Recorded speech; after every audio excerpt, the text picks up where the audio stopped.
Hello everyone, অসীমার কিচেনে আপনাদের সকলকেই স্বাগত। আজকে আমি নিয়ে এসেছি পুরনো দিল্লির প্রসিদ্ধ মিষ্টি শাহি টুকরা রেসিপি নিয়ে। এই শাহি টুকরা খুব কম উপকরণেই ঘরেতেই তৈরি করে নেওয়া যায়।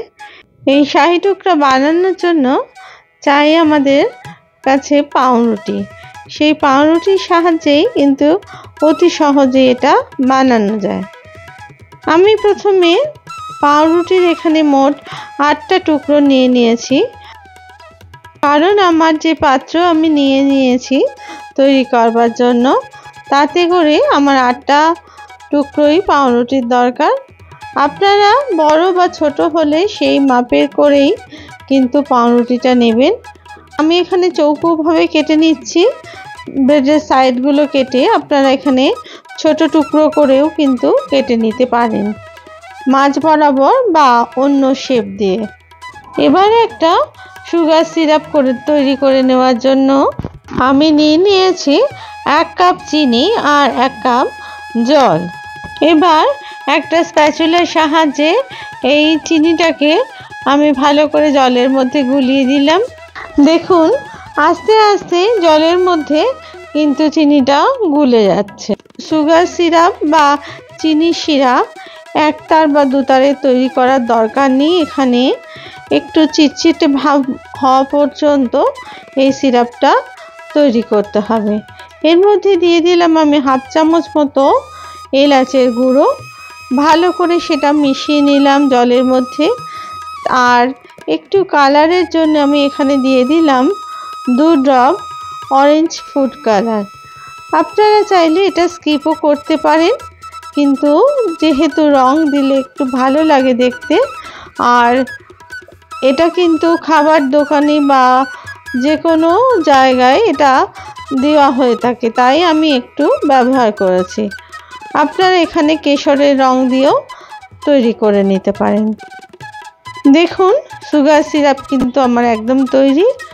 অন্যদিকে একটা কড়াই বসিয়ে দিয়ে দিলাম প্রথমে অল্প একটু জল, যাতে করে দুধটা কড়াইয়ের তলায় লেগে না যায়। তারপর এর মধ্যে দিয়ে দিলাম 500 মিলিলিটার মতো আমুল তাজার দুধ।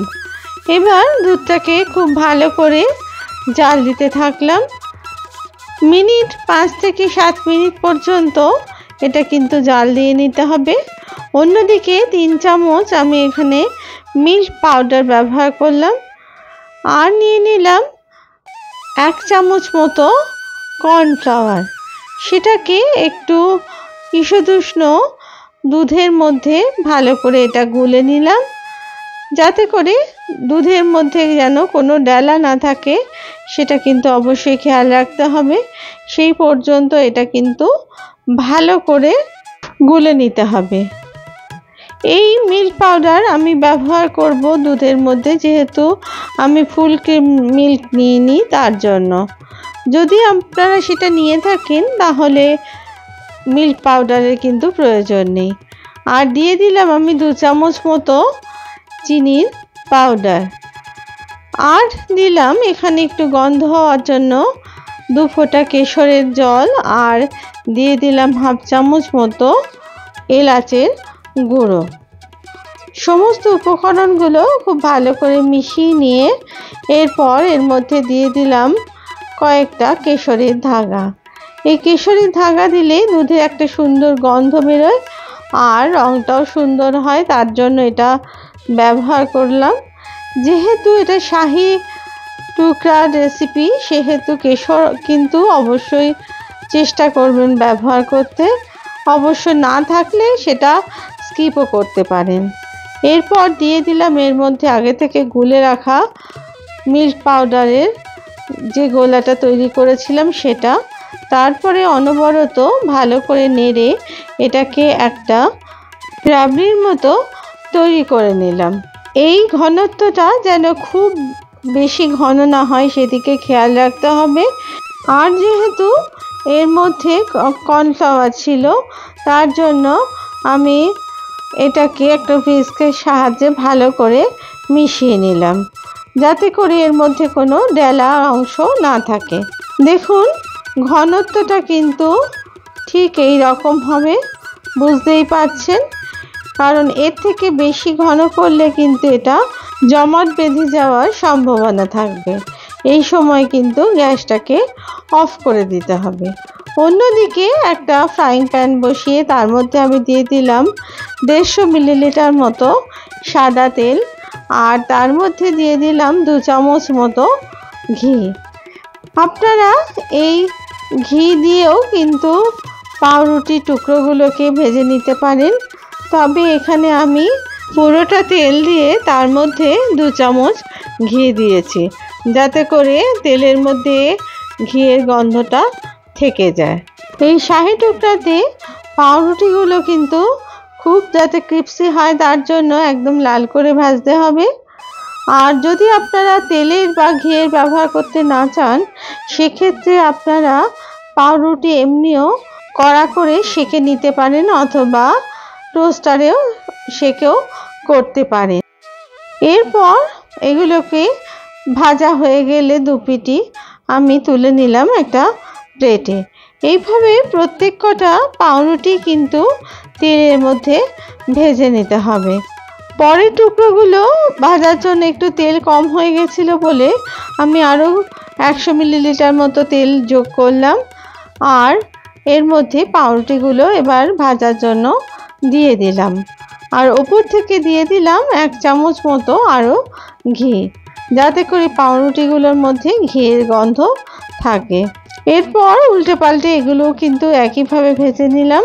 এই শাহি টুকরা হলো একটা পাউরুটির পুডিং, যেটা মুঘল আমলে কিন্তু আমাদের এশিয়ায় আবিষ্কৃত হয়েছিল, আর ভারতীয় শেফেরা কিন্তু মুঘল দরবারে উপস্থাপন করার জন্য এই খাবারটা তৈরি করেছিলেন। এটা খেতে কিন্তু অদ্ভুত সুন্দর লাগে এবং একবার খেলে আপনারা কিন্তু সেটা বারবার খেতে চাইবেন। পাউরুটির টুকরোগুলো আপনারা অবশ্যই মিডিয়াম ফ্লেমে ভাজবেন, হাই ফ্লেমে ভাজলে সেক্ষেত্রে কিন্তু পুড়ে যাওয়ার সম্ভাবনা থাকবে। আমার প্রত্যেকটা পাউরুটি ভাজা হয়ে গেছে, আমি এবার সব পাউরুটিগুলোকে তুলে নিলাম। এবার পাউরুটির টুকরোগুলো দিয়ে দিলাম আমি সুগার সিরাপের মধ্যে, তারপরে এপিট ওপিট করে আমি ভালো করে চুবিয়ে দিয়ে সিরাপের মধ্যে তারপরে সেগুলোকে তুলে নিলাম একটা প্লেটে। এইভাবে প্রত্যেকটা পাউরুটির টুকরোই কিন্তু সুগার সিরাপে ভালো করে ভিজিয়ে নিতে হবে, কারণ তাতে করে এর মধ্যে রস ঢুকবে আর এটা খেতে কিন্তু সুন্দর হবে। এরপর এক এক করে আমি যে বাটিতে তৈরি করব আমি এই ডেজার্টটা, তার মধ্যে সাজিয়ে নিলাম প্রত্যেকটা পাউরুটির টুকরো। প্রথমে একটা লেয়ার তৈরি করে তার উপরে এবার আমি দিয়ে দিলাম রাবড়ির কিছু অংশ। এইভাবে সমস্ত অংশে ভালো করে ছড়িয়ে দিতে হবে রাবড়ি, যাতে করে পাউরুটিগুলো এই রাবড়ির রসে কিন্তু চুবে যায়। এবার আবার দিয়ে দিলাম একটা পাউরুটির স্তর এই রাবড়ির ওপরে।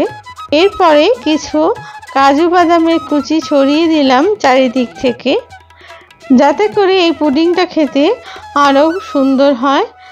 তার জন্য আপনাদের যদি এই রেসিপি ভালো লেগে থাকে তাহলে প্লিজ লাইক, শেয়ার আর কমেন্টস করতে ভুলবেন না। আর আমার চ্যানেলের আপনারা নতুন দর্শক বন্ধু হলে প্লিজ চ্যানেলটিকে সাবস্ক্রাইব করে দেবেন, আর পাশে থাকা বেল আইকনটিকে প্লিজ প্রেস করে দেবেন, যাতে করে নতুন রেসিপি দিলে সহজেই আপনাদের কাছে তা পৌঁছে যায়। আবার আস্তে আস্তে আমি আরও বাদবাকি রাবড়ির অংশটা দিয়ে দিলাম আমি ব্রেডের ওপরে। তারপরে আমি কিছু পেস্তা কুচি দিয়ে এর ওপরে ডেকোরেশন করে দিলাম। আপনারা আপনাদের পছন্দ অনুযায়ী যে কোনো ড্রাই ফ্রুটস দিয়ে এটা ডেকোরেট করতে পারেন, তবে পেস্তা কুচি দিলে একটু দেখতে ভালো লাগে, তার জন্য আমি পেস্তা কুচির ব্যবহার করলাম। দেখুন কত সুন্দর এই ডেজার্ট তৈরি হয়েছে। এটা কিন্তু অসাধারণ লাগে খেতে, আর খুব সহজেই কিন্তু বানিয়ে নেওয়া যায়। এরপর আমি একটা ক্লিন র্যাপ দিয়ে র্যাপ করে এটা ফ্রিজে রেখে দিলাম 5 ঘন্টার জন্য। 5 ঘন্টা পরে দেখুন আমি ফ্রিজ থেকে বের করে ক্লিন র্যাপটা সরিয়ে দিয়ে দেখাচ্ছি। দেখুন পুডিংটা কত সুন্দর হয়েছে। আপনারা খুব সহজেই কিন্তু এই পুডিং বাড়িতে তৈরি করে অনেক দিন রেখে দিতে পারেন, 1 সপ্তাহ মতো, এবং অল্প অল্প করে পরিবেশন করতে পারেন। এটা খেতে কিন্তু জাস্ট অসাধারণ হয়েছে। আমি একটা টুকরো কেটে দেখাচ্ছি আপনাদের। দেখুন এই শাহী টুকরা দেখতে কতটা সুন্দর হয়েছে। তাই এই সহজ সুন্দর রেসিপি আপনারা বাড়িতে প্লিজ তৈরি করে আমায় কিন্তু কমেন্টসে জানাতে পারেন যে আপনাদের কেমন লাগলো। আর মুখে দিলে কিন্তু এটা একদম মিলিয়ে যায়। এই রেসিপি সংক্রান্ত কোনো প্রশ্ন থাকলে তা প্লিজ আপনারা আমায় কমেন্টস বক্সে জানাতে পারেন। আমার নতুন রেসিপি নিয়ে আমি আপনাদের কাছে হাজির হব। সবাই ভালো থাকবেন। ধন্যবাদ।